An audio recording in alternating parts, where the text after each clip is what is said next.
Hey everyone, quick update. Firstly, great to be back. I'm glad many of you enjoyed the Professor David Flint interview while I was gone. I've got a quick update on the Senate count for the federal election. Believe it or not, they're still going.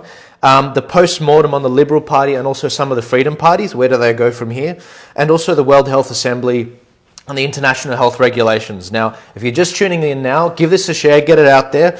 I want to make sure as many people see this because there's an update from the AEC and I want you to all see it. So, first off, we've got a situation with the Senate count where they're 89% counted. Now, what does that mean? It essentially means they've gone through all of the massive long Senate ballots and they've found that they've actually logged 89% of those preferences on the actual cards, but what hasn't been done yet is they haven't yet done the audit that One Nation's said. This is still the initial count, and they haven't also actually allocated the preferences. Now, there's something really interesting about this. Today, the AEC came out on their Twitter, and you can check this tweet out if you want. They tweeted it today. I strongly recommend you check it out. What's the date today? Today's Thursday. Check the tweet out from them. What they ended up saying is they said that the actual Senate count is going to have some unusual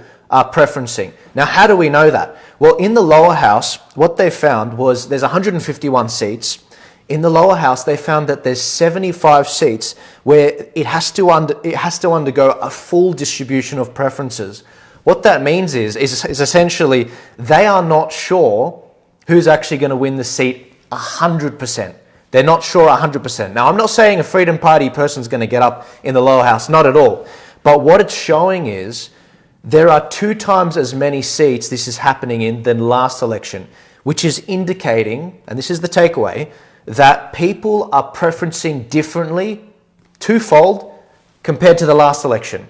It means that people are not necessarily preferencing how we think they are. So remember when I explained to you I held that book up for you and I explained to you how they do the 2-party preferred count and how that's just how they count.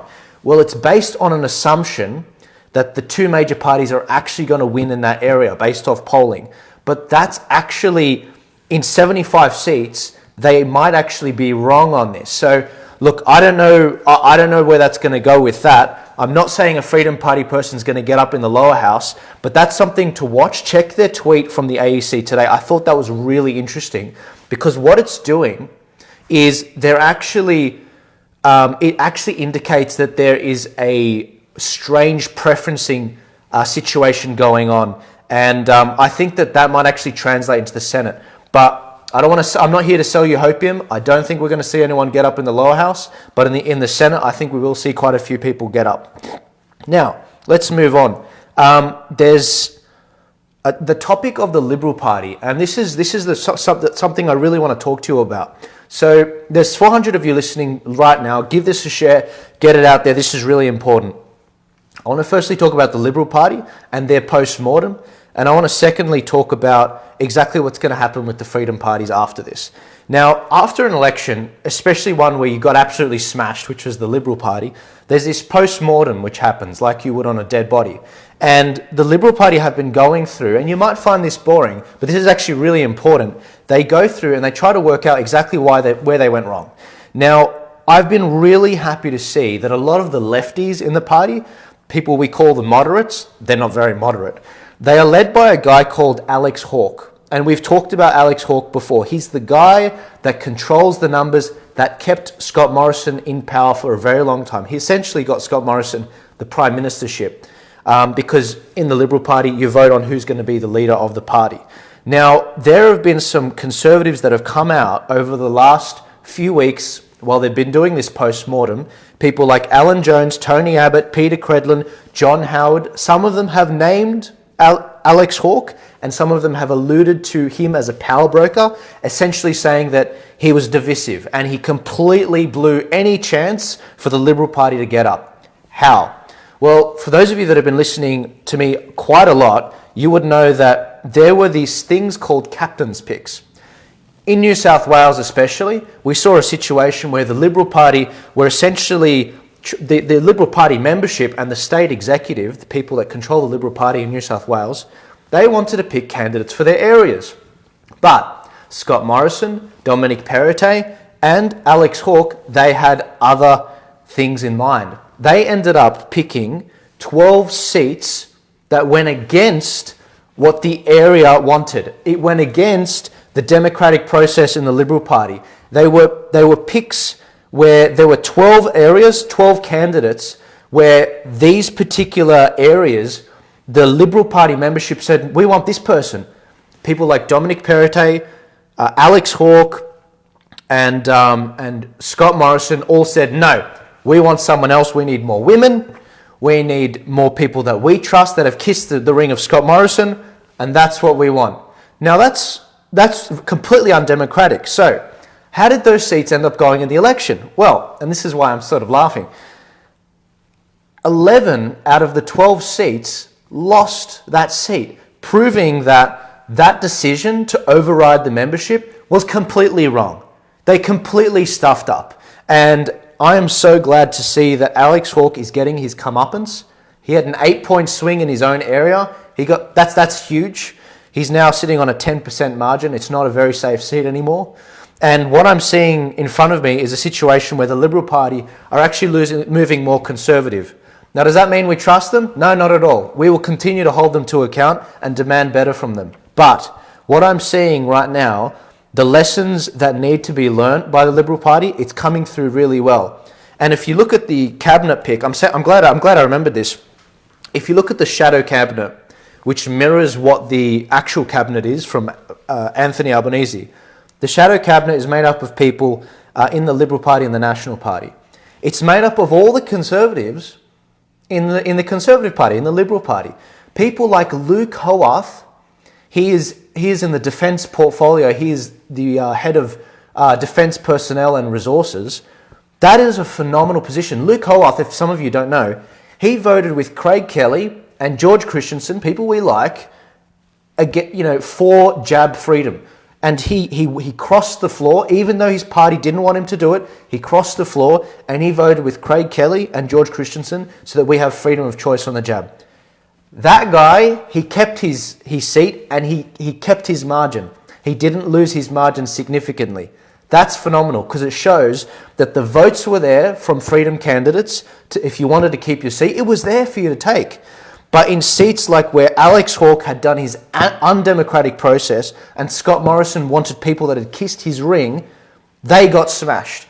In 11 out of the 12 seats where they put captain's picks, they got smashed. Also, where there were places where the Australian religious, where members of the Liberal Party voted for against the Religious of Freedom Bill, they also got smashed. That's Bass, that's North Sydney, I think that's Warringah, smashed. So the Liberal Party are learning the lessons from this, and it's really good to see because it's like, see, we told you there are votes in the freedom community and you should have listened to us, and we don't know why.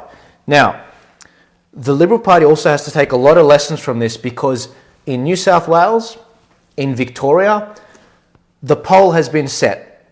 If you want to win those elections, you need to listen to the 15 to 25% of the freedom vote in your electorates. And if you don't, these freedom people, you guys, you are not afraid to nuke it. You are not afraid to say, screw you, it couldn't get any worse, I'm going to nuke it. That's phenomenal. That's really good. So I actually, between you and me, I'm putting it out publicly, I actually ended up running into Dominic Perrottet the other day at the shopping centre. And I just had one very simple question for him. How do you think you're going to go in the state election? Are you worried about what happened in the federal election? And absolutely he is, because he is in what we call a minority government, where he doesn't have the majority of seats. He needs the crossbench in order to get things passed. I think he's shaking in his boots. And I think that some of the latest signs we've seen from him, in dropping a lot of the mandates has been really encouraging. Guys, there's 450 of you listening live right now. Give this a share. Get it out there. I want to educate you guys as much as we go along because sometimes I'm not around. Sometimes I need to take a week or two break. But I came back early to explain some of this because there's so much news. The second thing, with this post-mortem, post-election analysis, Freedom parties, where do they go from here? I've got a simple answer for that for you. It's up to you guys. Where do you guys want to take it? Which parties are you a member of? Which ones did you donate to? Which ones did you have good results in or bad results in? Where do you want to take it? But just keep this question in mind. Did your party win a seat? And if they didn't win a seat in this election, do you think they will in a future election? The level of the amount of things that happened to us in the last 2 years, unprecedented. Basically war times. Ridiculous. I think that, you've got to think long and hard about some of these freedom parties and question, should they hang around? Now, that's not my position to say. I love all the 10 freedom parties that I promoted, and I think they're all great. But it's up to you, the membership, to have those discussions, to have that post-election analysis, that post-mortem, as if you would on a dead body, and check, what do we do from here, basically. That's a question for you guys to do. You're free citizens. You're educated enough. We've learned a lot of things back and forth over the last few years. I've tried to educate you as much as I can, and I'll continue to give you good knowledge. But your parties are your parties. I'll continue to support them if they continue to run, but that's up to you where they end up going. Now, the last thing. I wanted to talk about the World Health Organization. They convened this thing called the World Health Assembly on the 22nd to the 28th of May. Now, this is a really important thing. Before the election, we saw a lot of people get really freaked out about this event, this World Health Assembly, happening from the 22nd to the 28th of May, the days after the election, the week after the election. Now, what I was really worried about was there were a lot of things that were said about what they were voting on. There's these things called the International Health Regulations, which basically governs how countries communicate with each other on pandemics. Now, a lot of people, they were putting these ideas out there that in these regulations that they were voting on and they were amending, they put the idea out there that in these regulations, it gave the World Health Organization the power to actually send in military powers into Australia to force jab people. And people were, that's not all that they were saying. People were saying all sorts of things about this. Now, when I first saw this, I said, newsflash, guys, that's what happened the last 2 years. I mean, we already have legislation in the Biosecurity Act, 2015, which actually, where that happens. I mean, why are we surprised by that? But what people were doing was they were saying, we're ceding our sovereignty to a foreign power, the World Health Organization, and as a result, that means our elections mean nothing. Now, that's just not true. That is not true. And I'll tell you why. Anything that gets passed over there, it still has to be ratified in Australia. There are a number of different things, different treaties, different regulations that Australia has not listened to. I mean, at one point, the World Health Organization was saying, lockdown should be an absolute last resort. Also, jab mandates probably shouldn't be a thing. But the Australian government was still doing it. Why? Because they already have legislation in the Biosecurity Act of 2015. And they already have state legislation to actually enact that. Now, this isn't my area of, this isn't my area, full stop. I don't do legislation. This is not my thing. There are way better minds that I talk to about this stuff. Professor David Flynn, Augusto Zimmerman, and Dr. Stephen Shiver. I talk to them about this stuff. Now, before the election, I didn't have a lot of time to look into this. But there was a lady who did. Her name is Millie Gates. She's from Victoria. She knows firsthand what it means to actually be shot at by rubber bullets. She once, and she probably won't want me saying this, but she once picked up a dog at the Shrine of Remembrance in Victoria when the police were firing their rubber bullets at them, and she ran with the dog to get it out of there. The police did not care. She knows firsthand what's going on the ground there. She has fought for amendments on a number of pandemic legislations in Victoria. And she helped to build Voice for Victoria with M. That's where she started. And she's actually really knowledgeable when it comes to legislation and fighting for amendments. So she had done all the research on the IHR, on the World Health Organization and the surrounding documents, and she'd also talked to experts. Yet she ended up putting a video out before the election, and people had this massive knee-jerk reaction. It was amazing. And this is what I found. You know, she then ended up doing a video last night. She released it. And honestly, I was gobsmacked by the comments that I saw come through. And these are some thoughts that I had going through it. I think, you know, I've just explained to you what's going on with the World Health Organization and the IHR. Now, what she said is exactly what I just said, but people are getting a completely different understanding of it. I think there are some serious problems with our community, and they predictably had this knee-jerk reaction. The video Millie put out, it had a lot of nuance to it, I grant you that. But I think that a lot of people were talking across each other. They weren't quite understanding what she was saying. We all agree, the World Health Organization, in the long term, it wants to centralize power, and we hate that. No one likes that. I don't want that. You don't want that. Millie doesn't want that. That's it. It's, you know, there's no proponents for it other than George Soros and Bill Gates. Now, what the World Health Organization was proposing in the international health regulations wasn't what people were saying. It wasn't ceding sovereignty to a foreign power. It wasn't actually meaning that the World Health Organization was going to send this global police force to Australia. No. You guys are getting confused with the Biosecurity Act of 2015.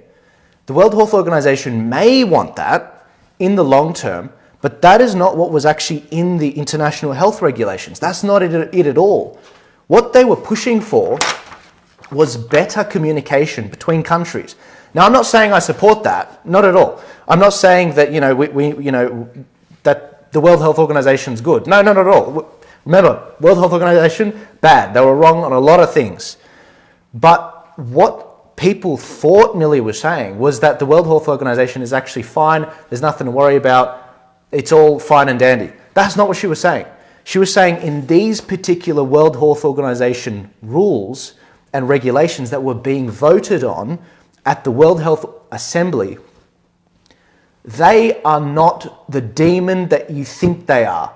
And when you say it is, when you say that the World Health Organization is going to, you know, send a military into Australia, strip kids down, force jab them, and do all that kind of thing, and you know, overrule our sovereignty, people, when they ask for a reference and they look at the international health regulations, they look through it and they're like, I'm sorry, it's not here. It's not here. And that was her point. If you say that, then they will think you're crazy. That's the reality. We're a joke. And because she pointed it out, and because she said, look, I hear you, World Health Organization bad, but from what I'm seeing here, because I'm used to looking at legislation and I've talked to experts, that's not what this document says. If it said it, she'd call it out like she's done with Dan Andrews many times before under her work with Voice for Victoria. But that's not what was in the document. Because she pointed that out, people thought she was saying World Health Organization good. That's not the case. That is not the case. In fact, her first video was basically calling out the World Health Organization 2 years ago. What is going on here is people had a knee-jerk reaction to the fact that she had a very nuanced video on this saying, in this particular document, it doesn't say that we're ceding our sovereignty. But let's be clear here. We do not trust the World Health Organization. That is not a thing. And we've got to be very accurate about exactly what is going on with the World Health Organization and the direction they want to take us. But, do not react too quickly. Do not say that there is something in a document that is actually not there. She did the hard work. She looked through the international health regulations and she made sure she checked it with experts. And they came back and said, oh, this is actually not ceding our sovereignty.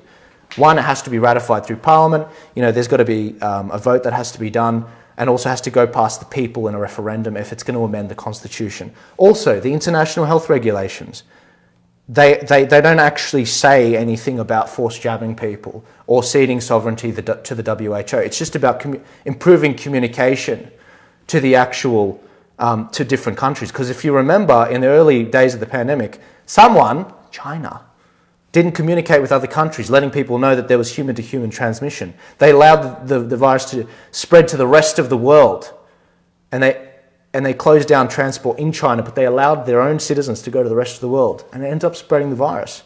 In fact, there are signs that the virus existed in September 2019, but China didn't let anyone know until, I think, February 2020.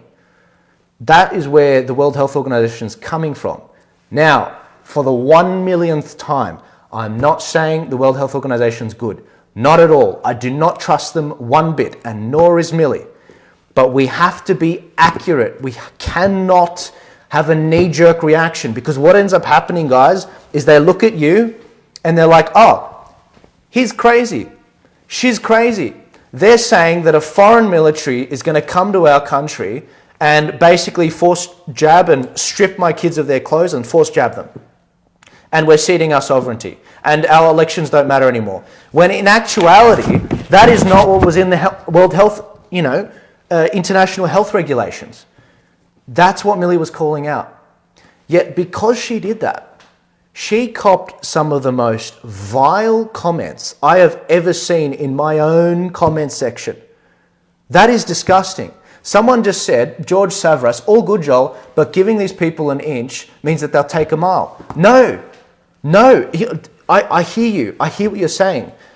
But international health regulations have no power over Australia. They don't. There are regulations that our own government has ignored. And this is the most important point. We're being very selective about what we get angry about.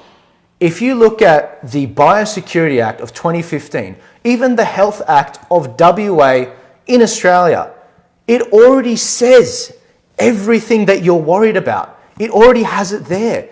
They don't need the World Health Organization to actually do it. Our government's already done it. I mean, are you blind? The last 2 years, have you seen what's happened? There's a great phrase from The Patriot, which I really want to reference. Why should I fear a tyrant 3,000 miles away when there are 3,000 tyrants 1 mile away? Why should I trade that? And that is a reality here, guys. We already have crap legislation. We have the Biosecurity Act. They don't need an excuse from the World Health Organization or an excuse for them to do it. They've already done it the last 2 years. That's why we're laughing. That's why, it's sad.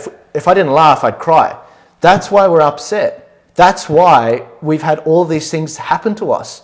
And instead, what's happened is people have tried to vilify me, Millie, anyone that's tried to support what we're saying, just to have a more nuanced approach. Guys, this is the damn problem.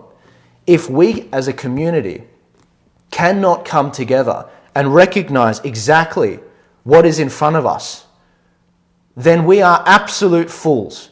In my last video, I should have titled it, The Strongest 15 to 25%. There are some great things about this community. There are some real lions in this community. But there are times that you guys, seriously, you have a mad knee-jerk reaction. If I don't say in every second of every video, WHO bad, then it's like, oh, it's too nuanced. I don't know what he's saying. You guys are better than that. I know you're better than that. You're absolute legends. We've done a lot of stuff the last 2 years. But we don't treat our whistleblowers like Millie that way. That was ridiculous. Like, you should see some of the comments. And if you think I'm crazy, this is exactly what someone said. Because we actually engage with our audience. By the way, Millie has never made $1 on anything with the freedom movement. So one person ended up saying, they were going back and forth, with the comment sections, and I was trying to explain to them what was going on. And this is what they said. Really good response, and I appreciate you clarifying things. I'm one of the ones that jumped the gun, knee-jerk reaction. I feel it's come from the insanity that has occurred over the past 2 years. I think there needs to be more transparency on legislation being passed, and it needs to be more accessible to us. Thanks again for this. That's where we come in, guys. That's where Millie comes in. I can't be across all legislation. Sometimes I need to rely on the good work of other people, like Voice for Victoria, like what Millie has just done. And that's the point. Someone said, Joel, did you get married? You have a new ring on your left hand. Actually, funny you should say that. I've been waiting for someone to ask this. Sorry, off topic, guys. My left hand, this is just a ring my father gave me. It's got the Lord's Prayer on it. Nothing fancy, just gold and silver. But it's not actual gold, it's just the color gold. This ring, this is my right hand. This is one of the only things my grandfather left me. It's something that I hold very dearly to me. I've lost both my dad and my grandfather, unfortunately too early. But every day that I do what I do, I think about them. I've actually got their pictures in this very room. I got Dad there and I got my grandfather there. That's where I got my eyebrows from.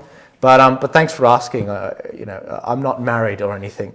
But coming back to the topic, guys, that's fine. Onwards and upwards. We're learning. I'm not going anywhere. You're not going anywhere. Our country is not going to get any better unless we pick up the slack. We're in it together. This we've got nowhere else to go. Unless some of you are prepared to go to Florida. I hear in some circumstances, not even that's a good state. We have what we need here. We have everything we need, but we've got to do it ourselves. We've got to connect in our communities. We've got to come together. And this vile stuff, these knee-jerk reactions that we do when someone tries to blow the whistle, we've got to be better. We've got to be better. That's just how it is. Now, there's 450 of you listening live. I really need you all to subscribe to the mailing list. Why? I'm getting so heavily censored, it is not funny. Please give it a share. If all 450 of you share this right now, this will reach 20,000 people, guaranteed. This is what happened in the last videos. It went viral. It was great. I had so many people sending it to me. One lady, she sends it all the way around, and it came back to me, and she's like, you should really watch this guy. And I was like, that's me. I mean, did you forget what I look like? But guys, I'm going to get going. I probably have rambled on longer than I should have, but I hope this clarifies things for you. Please remember that if you're not sure about the World Health Organization regulations, this is not over. They will be back. This is exactly what they want. Now, what ended up happening with that particular World Health Organization regulations was it was voted down by some African countries. And some people were saying that it was defeated and we won and we made a difference. We had no bearing on that. We did not do a thing. There were some African countries that voted it down because of some communication problems and constraints. If you don't think they're going to actually amend that and fix it and hash that out, they'll be back. They will be back. And we've also got to watch out for the treaty in 2024. Those are things we will combat when they come to them. But until then, you guys have a good night. Please give this a share. If you don't, trust me, it's going to go amazingly if you all share it. 400 people gets to 20,000 views. That's awesome. You guys have a great night. I love you all. It's good to be back. I will probably have another video out in the next few days. I'm not sure, but I'll be on 100% next week. And yes, I will be doing Professor Flint again very soon. I will see you all later. Oh, also remember to subscribe to the email list. I need you to do that. Otherwise, I'm going to get nuked. I'm not joking. I'll see you all later. Take it easy.